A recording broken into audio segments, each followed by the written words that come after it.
Hello guys, आज का हमारा टॉपिक है संख्या पद्धति, जिसके अंतर्गत हम लोग डिस्कस करेंगे प्राकृत संख्याएं, पूर्ण संख्याएं, पूर्णांक संख्याएं, सम संख्याएं, विषम संख्याएं, अभाज्य संख्याएं, भाज्य संख्याएं, परिमेय संख्याएं, अपरिमेय संख्या और वास्तविक संख्याएं।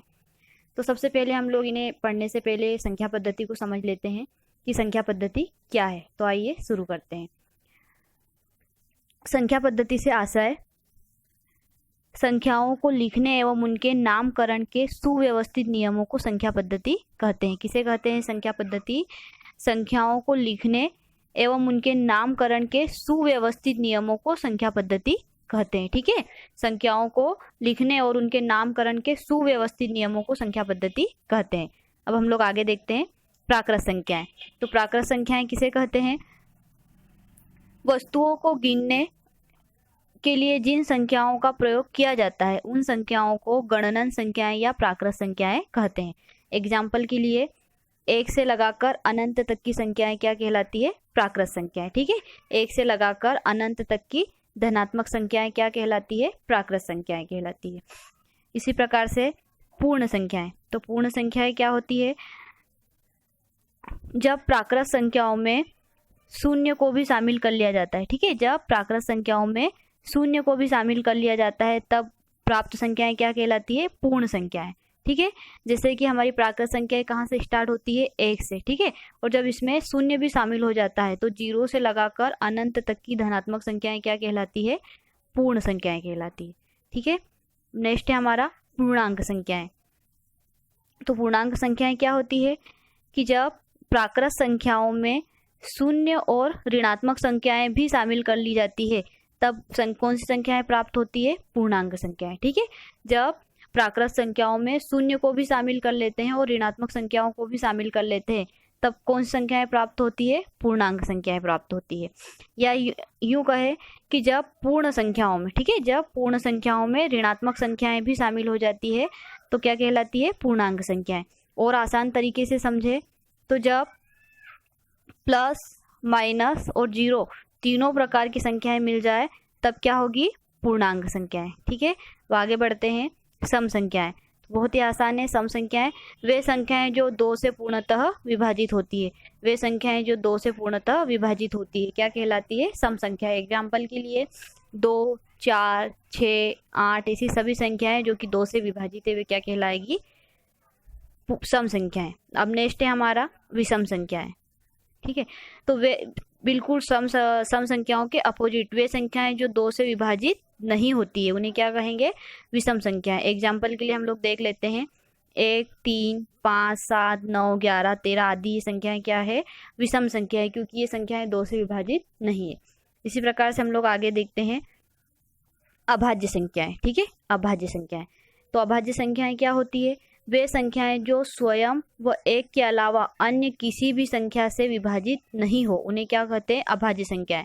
मतलब ऐसी संख्याएं जिनमें स्वयं का भाग जाता हो, 1 का भाग जाता हो, इसके अलावा अन्य किसी भी संख्या का भाग नहीं जाता है तो ये संख्याएं क्या कहलाती है? अभाज्य संख्याएं।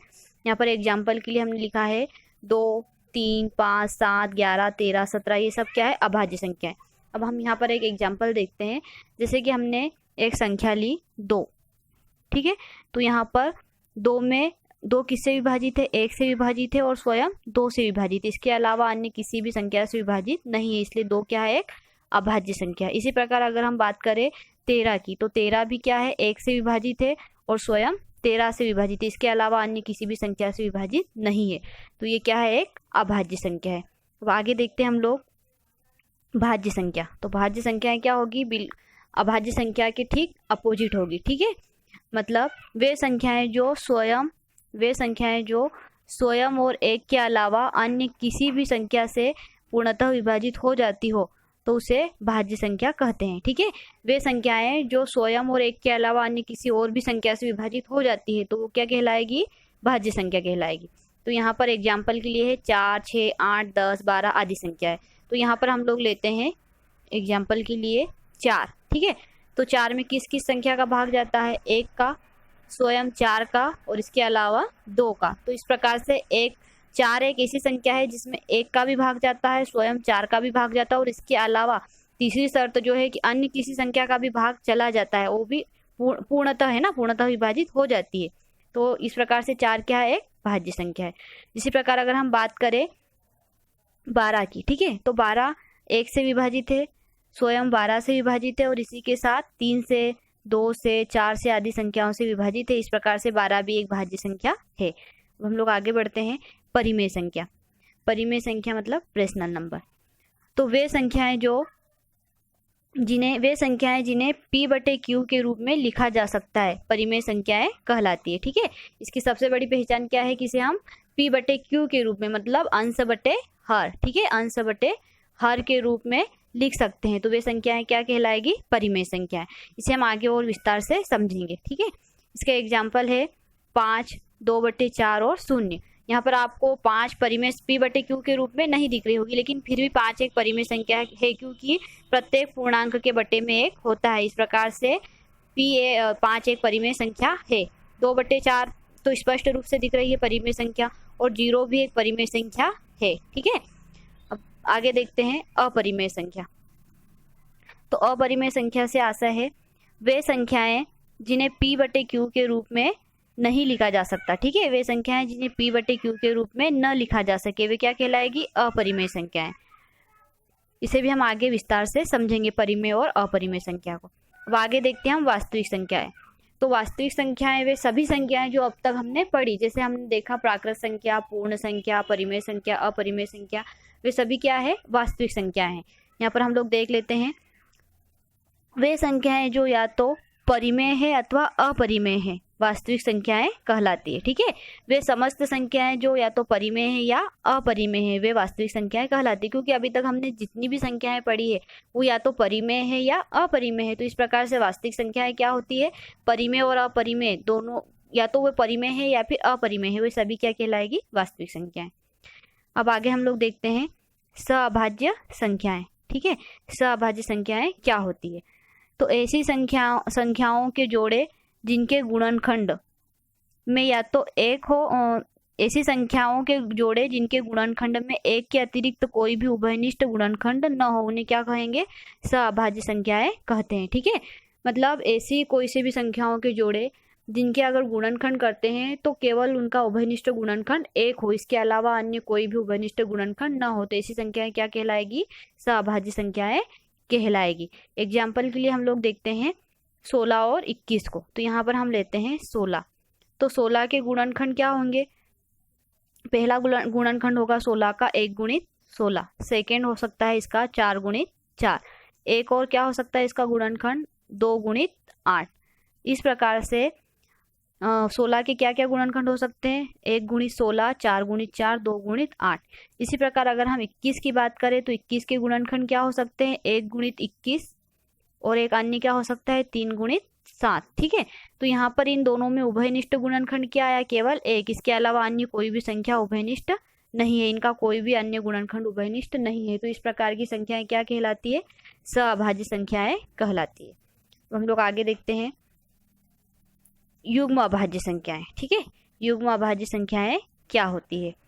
तो वे संख्याएं ऐसी अभाज्य संख्याएं जिनके बीच का अंतर 2 हो। ठीक है, ऐसी अभाज्य संख्याएं जिनके बीच का अंतर क्या हो, 2 हो, युग्म अभाज्य संख्याएं कहलाती है।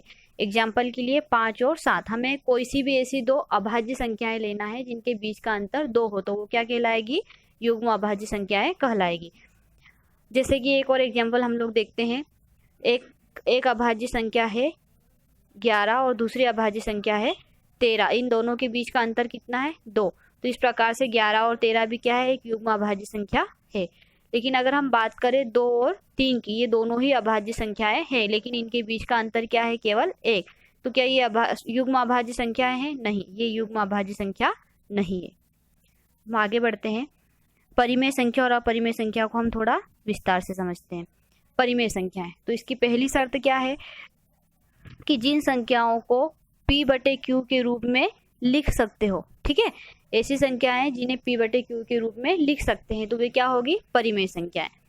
जबकि अपरिमेय संख्याएं क्या होती है, जिन संख्याओं को p/q के रूप में नहीं लिख सकते। ठीक है, परिमेय संख्याओं को p/q के रूप में लिख सकते हैं, अपरिमेय संख्याओं को p/q के रूप में नहीं लिख सकते। उसके अलावा परिमेय संख्या की एक और क्या शर्त है कि यहाँ पर p बराबर 0 हो सकता है, ऐसा जरूरी नहीं है कि हर बार p बराबर 0 हो, लेकिन p बराबर 0 भी हो सकता है, लेकिन q बराबर 0 नहीं होना चाहिए। ठीक है, इसे और अच्छे से समझिए। यहाँ पर p का मतलब है अंश और q का मतलब है हर।